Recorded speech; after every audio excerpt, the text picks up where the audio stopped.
ইংলিশের আজকে আমি ৩টা ওয়ার্ড নিয়ে আলোচনা করব। ওয়ার্ড ৩টা উচ্চারণ করতে কিন্তু আমরা ভুল করে থাকি সচরাচর। আমরা ৩টা মাসের নাম, ইংলিশের ৩টা মাসের নাম নিয়ে কথা বলব। ইংলিশের মাসের নামগুলো কিন্তু আমরা খুব ভুল করে থাকি। উচ্চারণগুলো কেমন করে করি আমরা, যে এপ্রিল, নভেম্বর, ফেব্রুয়ারি। আসলে উচ্চারণগুলো এগুলো না। যারা নেটিভ স্পিকার আছে তারা কিন্তু এভাবে উচ্চারণ করে না। তারা একে এই বলে, পি, এইফ, রল, এইফ, রল, নট এপ্রিল।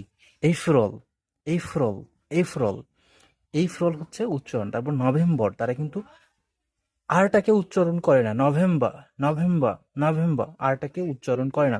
ফেব্রুয়ারি আমরা করি, আমরা যেহেতু বাঙালি সেহেতু ফেব্রুয়ারি, কিন্তু আসলে উচ্চারণটা এরকম না। ফেব্রুয়ারি, ফেব্রুয়ারি, ফেব্রুয়ারি, উচ্চারণ হচ্ছে ফেব্রুয়ারি। তাহলে এপ্রিল, নভেম্বর, ফেব্রুয়ারি, এপ্রিল, নভেম্বর, ফেব্রুয়ারি। ধন্যবাদ সবাইকে।